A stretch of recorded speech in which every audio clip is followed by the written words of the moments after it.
Let us discuss public policy. Public policy में क्या होता है कि पब्लिक पॉलिसी का एम क्या होता है।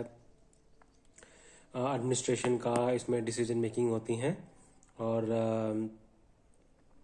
इसमें जो पॉलिसी मैटर्स होते हैं वो लिए जाते हैं और जिससे हम अपने जो पब्लिक डिलीवरी सर्विस डिलीवरी है उसको इम्प्रूव किया जाता है पब्लिक पॉलिसी से। पब्लिक पॉलिसी के डिफरेंट स्टेजेस हैं। पहली स्टेज आती है पॉलिसी फार्मूलेशन। पॉलिसी फार्मूलेशन में क्या होता है कि ड्राफ्ट पॉलिसी बनती है।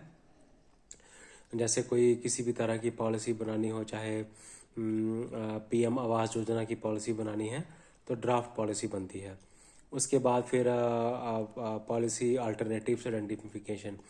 हमें अल्टरनेटिव आइडेंटिफाई करते हैं और अल्टरनेटिव्स की आइडेंटिफिकेशन के बाद हम एक अल्टरनेटिव चूज करते हैं, सिलेक्ट करते हैं कॉस्ट बेनिफिट एनालिसिस के बेसिस पे। ठीक है, तो जब एनालिसिस हो जाता है, एवेल्यूशन हो जाता है, तो हम तो उसके बाद फिर हम पॉलिसी इम्प्लीमेंटेशन करते हैं। पॉलिसी इम्प्लीमेंटेशन में क्या होता है कि इसमें ब्यूरोक्रेसी और एग्जीक्यूटिव जो है वो बॉडी जो है वो पॉलिसी इम्प्लीमेंट करती है। ठीक है, जैसे ग्राउंड लेवल पे उसको पॉलिसी को इम्प्लीमेंट किया जाता है। जैसे अगर हम स्मार्ट सिटी मिशन अगर कोई पॉलिसी ड्राफ्ट हुई है तो उसको इम्प्लीमेंट कैसे किया जाता है, उसको घर बनाए जाते हैं पीएम आवास योजना के तहत। ठीक है, पब्लिक इम्प्लीमेंटेशन होता है और उसके बाद पॉलिसी इवैल्यूएशन होता है, मॉनिटरिंग होती है। मॉनिटरिंग होती है कि गवर्नमेंट जो है, ब्यूरोक्रेसी है या फिर स्टेट लेजिस्लेचर है या फिर पार्लियामेंट है, वो उसको वैल्यूएट करती है कि क्या जो टारगेट सेट किया था कितने परसेंट टारगेट जो है वो अचीव हुआ है और क्या इफेक्टिव इम्प्लीमेंटेशन हो रही है या कि नहीं हो रही है। ये सब चीज़ें ब्यूरोक्रेसी चेक करती है। ये डिस्ट्रिक्ट लेवल पे चेक होता है, इसको डिविजनल लेवल पे चेक कर किया जाता है। ठीक है, तो पॉलिसी इम्प्लीमेंटेशन होगी तो और पॉलिसी इवैल्यूएशन होगी, उसकी इवैल्यूएशन की जाती है। तो डिफरेंट डिफरेंट मिशंस हैं, जैसे मनरेगा है उसके बाद फिर ऑडिट भी किया जाता है। इवैल्यूएशन कैसे की जाती है? ऑडिट के थ्रू। जैसे मनरेगा का सोशल ऑडिट होता है, तो उसमें जो भी रेगुलरिटीज़ होती हैं वो रिमूव की जाती हैं और रिस्पॉन्सिबिलिटी जो है वो फिक्स की जाती है। ठीक है, तो ये आ गया स्टेप्स इन पब्लिक पॉलिसी। तो उसके बाद आ गया हमारे पास पॉलिसी मॉडल्स क्या क्या होते हैं।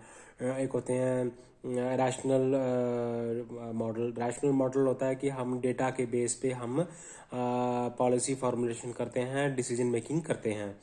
ठीक है, तो डिसीजन लिया जाता है। एक होता है इंक्रीमेंटल मॉडल। इंक्रीमेंटल मॉडल में होता है कि हम क्या करते हैं, स्टेप बाय स्टेप हम पॉलिसी को इम्प्लीमेंटेशन करते हैं। और जैसे फॉर एग्जांपल फॉर्म लॉज आए थे तो हमने इसको टाइम पे के साथ इसको मॉडिफाई किया, विद स्मॉल इंक्रीमेंटल इसको मॉडिफाई किया और लास्ट फिर जाके इसको फॉर्म लॉज को रिपील ही कर दिया इसको। ठीक है, तो ये आ गया इंक्रीमेंटल। रैशनल मॉडल आ गया, इंक्रीमेंटल मॉडल आ गया।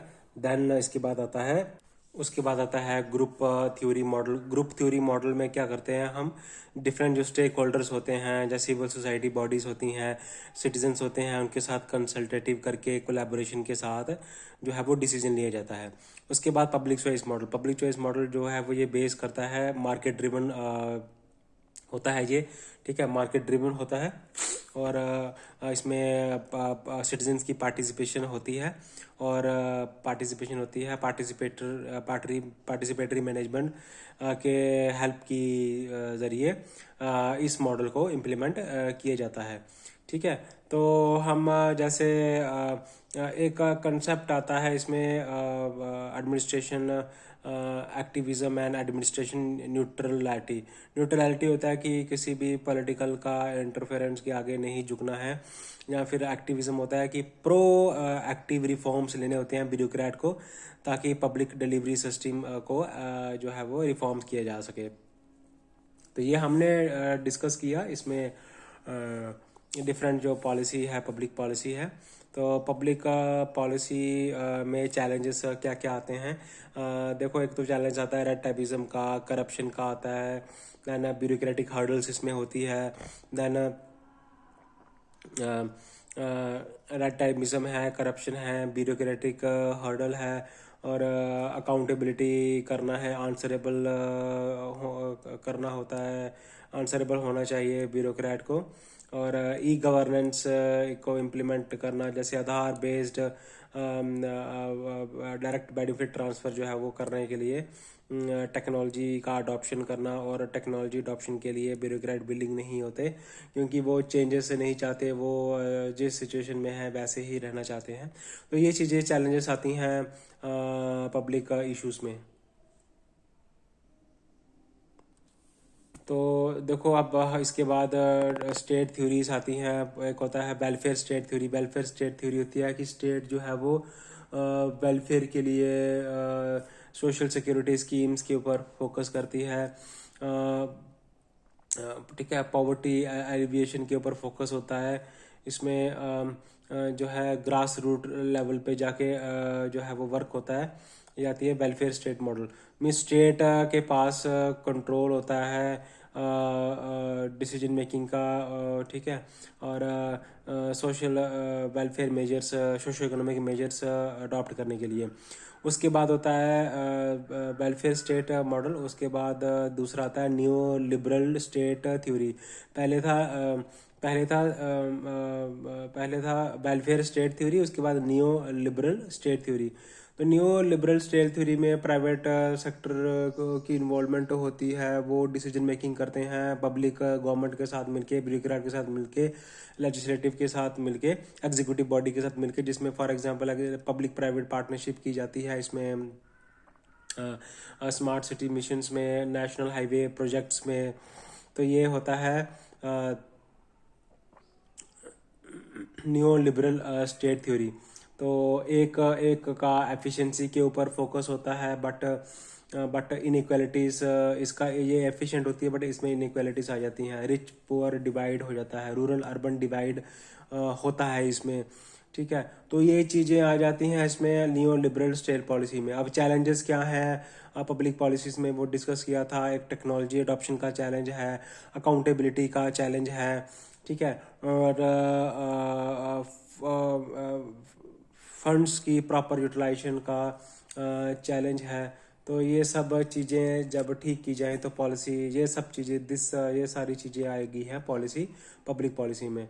ओके गाइस, जैसे ई गवर्नेंस ले लीजिए। इसमें क्या होता है कि जैसे for example aspirational district programme में गवर्नमेंट क्या करता है, टेक्नोलॉजी लेबर जो है वो मॉनिटरिंग की जाती है प्रोजेक्ट्स की। जैसे एस्पिरेशनल डिस्ट्रिक्ट प्रोग्राम गवर्नमेंट ने लॉन्च किया था, इसकी मॉनिटरिंग की जाती है, ठीक है। उसके बाद फिर देन का सिटीजन फीडबैक के लिए माई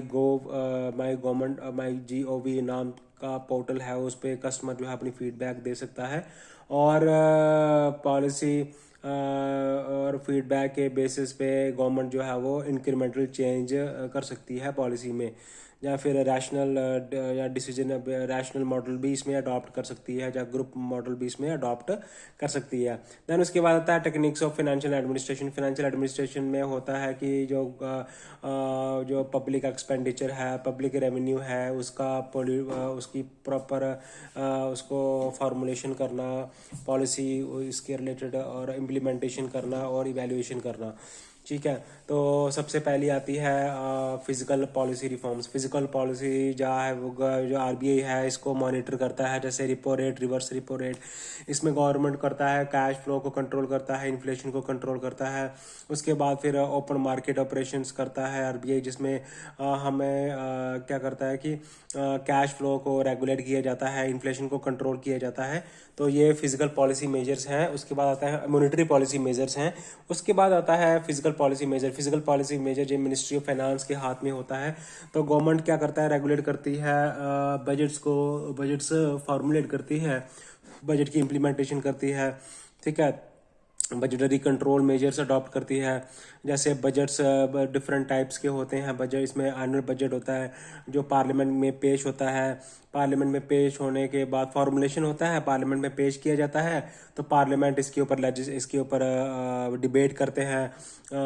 तो इसको मॉनिटरिंग की जाती है जो डिफरेंट कमेटीज़ के द्वारा, इसकी इम्प्लीमेंटेशन की जाती है और इसके ऊपर लास्ट में जाके फिर ऑडिट करता है। ऑडिट करने के लिए controller auditor general of India audit करता है जो कंटीजेंसी फंड है और जो कंसोलिडेटेड फंड ऑफ इंडिया है, या फिर जो बजट है इसकी वैल्यूएशन करते हैं और देखते हैं कि लूप होल्स को कहाँ कहाँ होते हैं और लूप होल्स को ठीक करते हैं।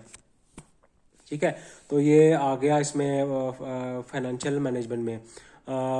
वैल्यूएशन होगी, इम्प्लीमेंटेशन होगी, फिर आरबीआई का रोल इसमें है, फिनांस मिनिस्ट्री का इसमें रोल है, रिपो रेट है, रिवर्स रिपो रेट है। अब टाइप्स ऑफ डेप्ट कौन कौन से होते हैं, तो इसमें होता है बॉन्ड के थ्रू गवर्नमेंट पैसा बोरो करती है मार्केट से, और लोन के थ्रू भी पैसा बोरो करती है गवर्नमेंट।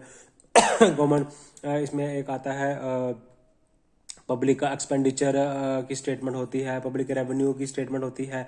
रेवेन्यू कहाँ से आएगा, टैक्स क्या कहाँ कहाँ से सोर्स क्या होंगे टैक्सेस के, डायरेक्ट टैक्सेस होगा, इनडायरेक्ट टैक्स होगा, कितना टैक्स की वो तो जो टैक्स डिस्ट्रीब्यूशन है वो तो फाइनेंस कमीशन रिकमेंड करता है उसके लिए। टैक्स कलेक्शन करना होता है, रेवेन्यू एक्सपेंडिचर करना होता है, पब्लिक एक्सपेंडिचर करना होता है, जो सारा बजटिंग में दिया होता है। तो ये चीज़ें सब मॉनिटर की जाती हैं फिनेंशियल मैनेजमेंट में। तो इसमें एक तो टेक्नोलॉजी की लिया जाता है। इसमें हम कह सकते हैं तो इसके साथ हम फाइनेंशियल अकाउंटेबिलिटी कैसे इंश्योर कर सकते हैं। फाइनेंशियल अकाउंटेबिलिटी एग्जीक्यूटिव जो है वो कर सकते हैं, फाइनेंशियल अकाउंटेबिलिटी शो वो चेक कर सकते हैं पब्लिक अकाउंट्स को। उसके बाद जुडिशियल जो है वो चेक कर सकता है फाइनेंशियल इरेगुलरिटीज़ कहाँ कहाँ हुई है, जुडिशियल भी चेक कर सकता है, एग्जीक्यूटिव भी चेक कर सकता है। और एक और आता है इसमें पार्लियामेंट्री कंट्रोल होता है, जो बजट के ऊपर डिबेट होती है। ये सारा फाइनेंशियल अकाउंटेबिलिटी के मेजर्स हैं। तो आंसरेबल होना होता है इसमें फाइनेंस मिनिस्ट्री को। इसमें जो डिफरेंट कमेटीज़ हैं उन वो आंसरेबल होती हैं इसके लिए, वो मॉनिटरिंग करती है, चेक्स करती है। ठीक है, तो इसमें टाइप्स ऑफ डेप्ट हमने पढ़ा, पब्लिक डेप्ट है, लोन है, और गवर्नमेंट क्या करती है एक्सटर्नल डेप्ट भी लेती है, जिसमें वर्ल्ड बैंक से एंड नेशनल मॉनेटरी फंड से जो है वो लोन लेती है, और जो फिजिकल डेफिसिट है उसको रिजॉल्व किया जाता है। तो गवर्नमेंट की कोशिश होती है कि फिजिकल डेफिसिट को कम से कम रखा जाए। ठीक है, तो ये था फाइनेंशियल अकाउंटेबिलिटी।